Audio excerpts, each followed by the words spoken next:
Here's your neighborhood moment, a chance to find out about events, activities, and what's happening in your area. Hi, welcome to Neighborhood Moment. My name is Suzanne Skaar, and I'm the Vice Chair of the South End Neighborhood Council. Joining me today are Alisa O'Hanlon, Vice Chair of the Tacoma Community House Board of Directors, and Mike Collier, Board Chair for the Tacoma Refugee Choir. Welcome to you both. Thank you. Thank you. So, Michael, let's start with you. The Tacoma Refugee Choir recently moved to the South End. Can you tell us a little bit about the history of the organization? The choir actually started as a pilot project at the Tacoma Community House for about 3 months in 2016, and then we started on our own in 2017.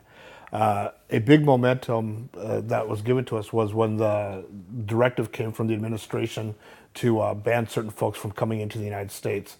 And after that, the choir really grew. We have had about 400 folks come in from about 40 different countries. I'd say probably about 25 to 35% of our choir at any given moment is composed of immigrants and refugees. Wow, great. So recently the South End Neighborhood Council made the recommendation to grant Tacoma Refugee Choir an innovative grant. Do you want to tell us about any upcoming projects that are being done by the Tacoma Refugee Choir? We have a couple of projects coming up right away. One is on May the 3rd, we will be singing for the immigration inauguration or making new citizens to the United States at the federal courthouse. And in addition to that, we have a major concert that's part of our public series on June 1st, which will be in the South End. And are there any recurring projects happening? We have several different like farmers markets, things like that. And then our big thing, one of the most important things that we offer is to have people come for rehearsals.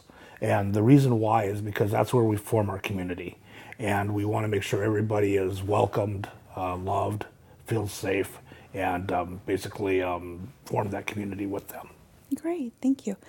So why did you first get involved and when? Well, for one, I philosophically and also because of my church training, I fully believe in welcoming refugees and immigrants among us. My mother was a refugee and I am an immigrant, so I know some of the struggles that immigration poses to folks coming into the United States, such as language.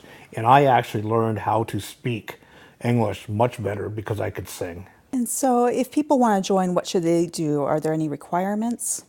Come, show up, just join us. We rehearse every Tuesday evening, 7 o'clock, about an hour and a half rehearsal, and it is at the Unitarian Church on 56th and L, and you are more than welcome to join us. There's no requirements for singing. As our director said, everybody can sing. Nice, thank you. So Alisa, how long have you served on the board for Tacoma Community House? Well, I've been on the board for 3 years, and I'm really proud to be starting my 4th year. I want to thank you for inviting us to be a part of your neighborhood moment, because we're really excited to let the whole community know we're a resource for everyone. Well, and you do serve many clients in the South End. Do you have an estimate? I know that 3,500 or so folks come through Tacoma Community House every year from over 100 countries. And I think our estimate is maybe 350 around the South End. Okay, great. So what first drew you to this organization? So having grown up in Tacoma, I actually have known about Tacoma Community House for a long time. They've been around for 109 years. And as an adult, I mainly knew them as a resource for interpretation.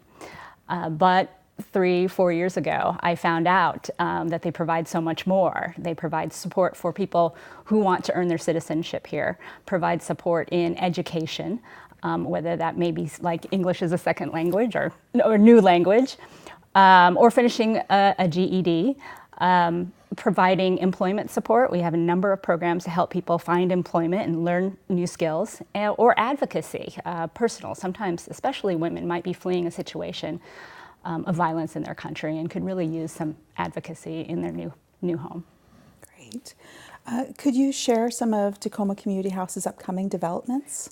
I'm thrilled to share that later this year we will be opening a new building on the same block that we've been operating on since the beginning. We have been in the same building for several decades now and have been bursting at the seams This new building will double our space. It will provide some private conference rooms, which we haven't had. It will provide space for just that many more clients to be served. So that will be in the fall. And if you come by where we are right now in the Hilltop, which I recognize is not the South End, but we want to encourage everybody that, yes, it is a home that is welcome and available to everybody. If you come by on the Hilltop, you will see it's under construction. So we're really excited. Nice. Well, you also have another location for ESL classes in the east side too, correct? We do offer classes in the Salishan community, and we are the only resource of our kind between here and Olympia. So to the extent that we can partner with other people and bring our services out across the community, as well as be a location where all are welcome, we try and do that as much as we can. Great. How would you encourage community members who'd like to support TCH's mission to get involved? There are a number of ways to get involved. I would encourage you to get in touch with our volunteer services manager, Carison Meyer is her name. And some of the ways, one of the things that I really enjoy is something called Talk Time, where you get to come and talk with somebody who's trying to learn English. It's really easy on you, because you just have to talk in your native language.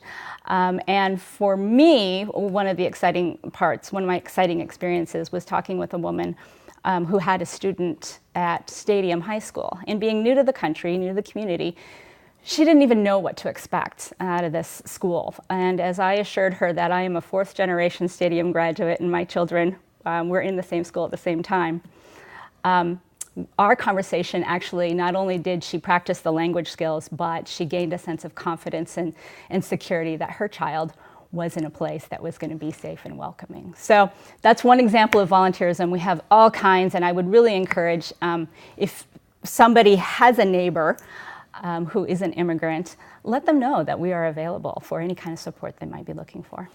Great, thank you. And then, so Mike, you said before we all met here that you had experience with Tacoma Community House as a child? I did. Very briefly, and I was very, very young when I first came to Tacoma. There was a sizable German community, and I wound up taking English language classes at the Tacoma Community House. So what were your experiences there? Do you remember? Or? From what I remember, they were warm and welcoming. Being a child, it was after school, so I wasn't happy about having to come after school and do more work. But they were always very nice. There was a treat involved, so that kept me kind of on the program of learning the English, and it was very helpful. All things, all joking aside, it was important to get that little extra step. Mm-hmm. Would you have any other advice, having come to Tacoma first as an immigrant yourself, for individuals seeking resources or how to make Tacoma more safe and welcoming for immigrants in general? I would think, first of all, to contact the Tacoma Community House. That's one important thing. Also, if they would like to come join the Tacoma Refugee Choir, because you have an immediate support community and friendships are formed there. The other thing that for me, we didn't have that other than the community house, was that there were other folks that had come from Germany that were already here and established and set. Mm-hmm. So if you can find folks that can help you along, especially from your country of origin, it's a big help. Yeah. Alisa, would you have any other advice too, or? I think just to echo what Mike has said, one of the easiest things that we can all do just in our daily life is to recognize the people who are new to our community and reach out and say hello. And maybe that's just for a few days or a few weeks that you would acknowledge this person, and it opens up, builds that familiarity, opens up a relationship, and then maybe you can extend some of those other resources like Tacoma Community House or the Refugee Choir, or even faith communities is, someplace that you might find more community. Nice. That can really support you as you integrate into our community. Well, thank you both for your time. I really appreciate it. So to learn more about the South End Neighborhood Council, please visit sunco253.org, and thank you for watching. For more information on what's going on in your neighborhood, log on to the city's website, cityoftacoma.org/neighborhood councils.